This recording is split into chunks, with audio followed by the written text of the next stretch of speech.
நீ நினச்சின்னு இருக்க. இந்த கல்யாணத்தை நானும் எங்கள் அம்மாவும் யோசிச்சோன்னுட்டு, ஆனால் அது உண்மையே இல்லை. இதை முதல்ல முடிவு பண்ணிட்டே இதோ எங்கள் அத்தை தான். ஆனால் என்ன மாமா என் மேலே இருக்கிற ஆசையை சொல்கிறதுக்கு இவ்வளோ நாள் ஆயிடுச்சு.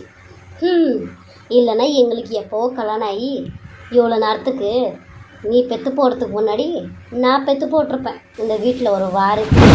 எங்கள் அத்தை கொஞ்சம் அப்படி இப்படி இருக்க செய்வாங்க. அதுக்குன்னுட்டு ஒரே முட்டுக்கா எங்கள் அத்தை மேலே பழி போடாத. அவ்வளோலாம் கெட்டவங்க எங்கள் அத்தை இல்லை, சரியா? பொடி பைத்தியக்காரி, நீ அப்பாவியா இருக்கணும் தான். இவ்வளோலாம் அப்பாவியா இருக்காத. நீ நம்புறியே ஆசை மாமியாரை ரொம்ப நல்லவங்க நீட்டு. அந்த மாமியாரை கேள சொல்லுங்க அத்தை. பாவம் அஞ்சலி ஒன்றும் தெரியாமல் நிற்கிறா. சொல்லுங்க.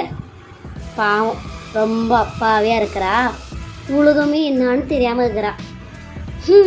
ரொம்ப கஷ்டண்டி அம்மா. நீ கற்றுக்க வேண்டியது நிறைய இருக்குது இந்த வீட்டில். முதல்ல அது கற்றுக்கோ, சரியா? என்னத்த இது நிஜமாவா? சொல்லுங்க அத்தை. அது அது வந்து அது என்னத்த உங்கள் வார்த்தையில் தடுமாற்றம் தெரியுது. நான் நீங்கள் கொஞ்சமாச்சும் நல்லவங்கன்னு நினச்சேன் அத்தை. அது கூட சுத்தமாக நீங்கள் இல்லைன்னு நிரூபிச்சிட்டிங்களே இன்னைக்கு. ரொம்ப நன்றி அத்தை. உங்களை நம்பின்னு வந்த மருமகளுங்களை நீங்கள் நல்லா வச்சு காப்பாத்துறீங்க அத்தை.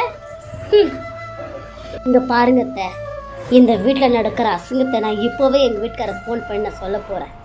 சரி, இந்த வீட்டுக்காக நான் வாக்கப்பட்டு வந்தேன்னு நினச்சா எனக்கு ரொம்ப அசிங்கமாகவும் வேதனையாகவும் இருக்குது. பார்த்தீங்களா அத்தை, உங்கள் முன்னாடி நிற்கிறதுக்கு அவளுக்கு தகுதியே இல்லை. இவன் உங்களை பார்த்து என்ன வார்த்தையை பேசுகிறா. இந்த வீட்டுக்கு வாக்கப்பட்டு வந்ததுக்கு அவளுக்கு அசிங்கமாக இருக்கான். நானாக இருந்தா கொளுத்த பூச்சி வெளியே தள்ளியிருப்பேன். நீ சும்மா இரு, நான் பேசிக்கிறேன். இங்கே பாருடி, நீ பேசுறது கொஞ்சம் கூட நல்லா இல்லை. ஐயோ பாவம் போனா போது. எங்கள் வீட்டு வாரிசும் வயிற்றுல வளருதுன்ட்டு ஒரே காரணத்துக்கு மட்டும்தான் நான் இப்படி நிற்கிறேன். இல்லைன்னு வை, த்ரிஷா போன இடத்துக்கு நீயும் போயிருப்ப. இங்கே பார், நாங்கள் சொல்கிறபடி கேட்டால் இந்த வீட்டுக்கு நீ மருமகளாக இருக்கலாம். இல்லைன்னு வை, த்ரிஷாவோட நிலைமையும் தாண்டி உனக்கு வரும். அவளாச்சும் குழந்தை இல்லாமல் வெளியே போயிட்டா. நீ வயிற்றுல குழந்தை வச்சுக்கின்னு புள்ள தாச்சி அவள் கழுத்தை பூச்சி வெளியே தள்ளுறதா இருக்கும். யோசிச்சு பண்ணி என்ன பண்ணுறதா இருந்தாலும் இந்த வீட்டில் நீ வாழணுமா, வீட்டு விட்டு வெளியே போய் நீ ஒண்டு கட்டியா சாவணுமா குழந்தை வச்சுக்கின்னுட்டு யோசி. என்னம்மா பேசுற? சும்மா இருமா. இது தம்பிக்கு தெரிஞ்சிச்சுன்னா இந்த வீட்டில் என்ன நடக்கும்னு எனக்கு தெரியாதுமா. மாமா கம்முன்னு நிற்கிறீங்களா? என்ன கொழுப்பு ஏறிச்சா? எல்லாம் மறந்துட்டீங்களா? என்ன சொன்னேன்ட்டு கவனம் இருக்குல்ல? அது அது வந்து சாரி த்ரிஷா. என்னது த்ரிஷாவா? மோனிஷா மாமா.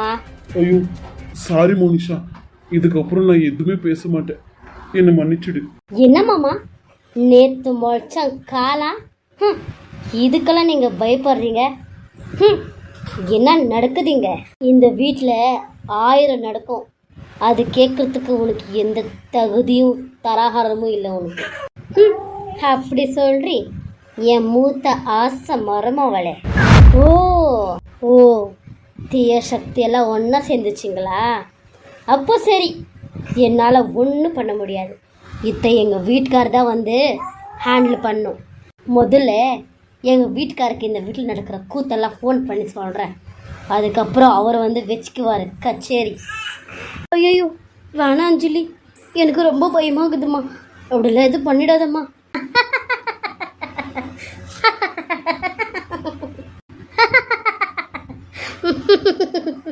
ஐயோ ஐயோ ஐயோ.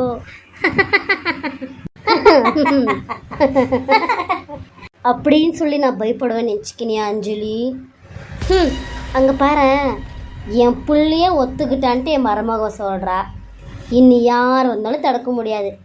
என் சின்ன புள்ள முன்னாடி என் கண்ணில் 2 சொட்டு தண்ணி விட்டா போதும், ஐயோ அம்மா அழுவாதம்மான்னுட்டு அப்படியே ஐஸ் உருகிற மாதிரி உருகி போயிடுவான் என் சின்ன புள்ள. அச்சோ பாவம் அஞ்சலி.